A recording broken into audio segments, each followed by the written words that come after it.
Let's continue with our tutorial series on how to use GovShop, the government market research platform from Public Spend Forum. In this video, I'm going to show you how to search, find, and filter for companies within GovShop. We'll start with using GovShop filters to cut down on the number of supplier results we got from our last search for Agile development. I'll show you how to use the keyword template to improve your market research, and we'll take a look inside one of the supplier profiles in GovShop. Let's get started. So at the end of the last video, we had done a keyword search for Agile development, and we were taken to this screen. This is the search results screen in GovShop. Now you can see there's 1,000+ supplier profiles in this particular search results page. Now that's a little unwieldy. So in order to get some effective market research done, it's helpful to use the filters that we offer right inside of the GovShop's menu, and it's right here on the left-hand side. So we can filter by commodity code. If I knew a particular commodity code for Agile development, like a product service code or a NAICS code, or if I'm at a state and local level in an IGP code, I could enter it here and apply that filter. I can also search within contract vehicles. So we know that there's an Agile BPA. We're bringing that online because we're always improving GovShop, but there's also other technology-based, service-based contracts out there that return for Agile development, things like 8A stars and the Alliant 2. So I could decide to filter by those vehicles and only be looking for contractors that hold those contract vehicles. I can also filter based on their registration. So if I'm only interested in seeing firms that are registered to do business with the government, I can select that filter. Or I may only be interested in emerging technology and non-traditional firms. Now for this demo, I'm going to use firms registered with government.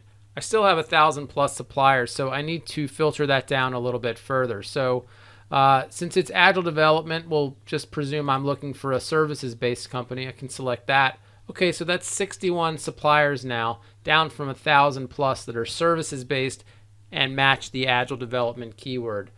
Let's say I'm also interested in finding a small business. I can select that filter, and that brings me down to 37 companies, so that's definitely manageable. And looking at some of these companies, I know Octo Consulting Group, Vertical Apps. I've heard of some of these companies, and I can obviously tell from some of the profile names that I'm in the right place here. So now if I want to look for a specific set-aside or socioeconomic program, I can do that. I can see how many of these are hub zones, 3.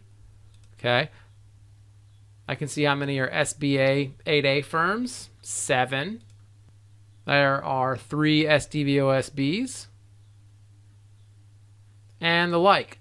So this can be very useful when you're doing a set-aside decision, for example. But that's basically the filters. We can also filter by ownership, location served, type of company, number of employees, annual revenue, all the things that you'll need to do when you're conducting market research or making responsibility determinations. Now, I mentioned that we do have a tool that helps with conducting market research. It's called our GovShop Search Assistance tool, because sometimes it's not always as obvious as Agile development. Sometimes the keywords take a little bit longer to find. The GovShop Search Assistance tool is really helpful with this. So we walk you through kind of the process that we use when we're finding good keywords to use for market research, because really the results of your market research are only going to be as good as the search queries that you use. So you'll have the opportunity to find some search keywords just by using something like Google. Commodity codes as well. You'll want to note any commodity codes like product service codes that you think map to your customers' requirements. And then there's also a space for contract vehicles. So if you know that, for instance, the federal supply schedule has a schedule for, or you want to know if the federal supply schedule has a schedule for your customers' requirements, you can do the research and mark it down here.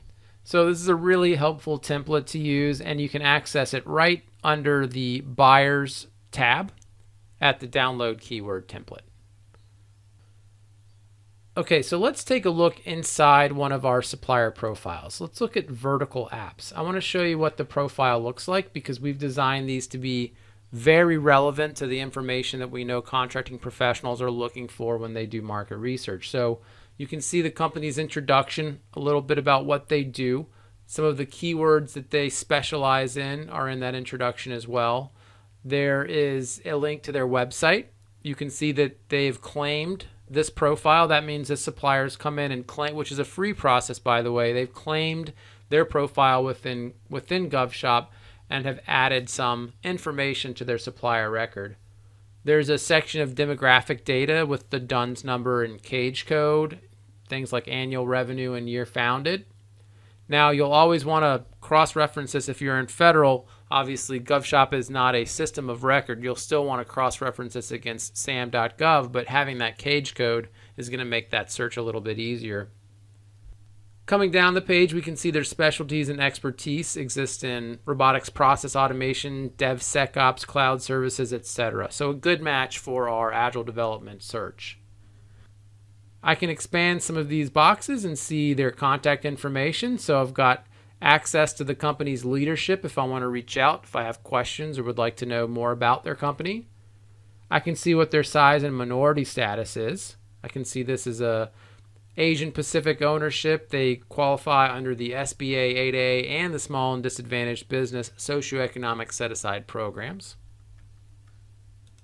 I can see that they have an ISO certification, and if I wanted to view that, I could just click on the attachment and download it, and that is an active certification, so that's helpful to know.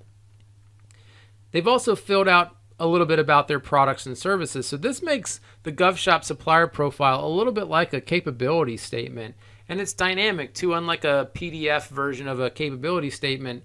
When vertical apps gets a new capability, they can just come right in here and update it without having to create a new CAPE statement and send it out to everybody they know. So products and services, a helpful section. And you can also see their commodity codes like their NAICS code and NIGP code. A little further down, we can see their past experience. This is where a supplier could list any prior work they've done with the government. There's an existing contract vehicles section, so you can see they have a federal supply schedule if you wanted to take advantage of that. They're also on 8A STARS 2 program. They've gotten some external recognition, which is always good to see. And they also offer some downloadable content. So if you wanted to see their corporate overview, easy to download right there. So that's pretty much it for the supplier profile. In the next video, we're going to talk about more specifically how to search the commodity codes, which are always important for FPDS data reporting if you're in the federal government or in state and local, just understanding the industries that your agency's dollars are going to. Okay, so I'll see you over in the next video. Thanks.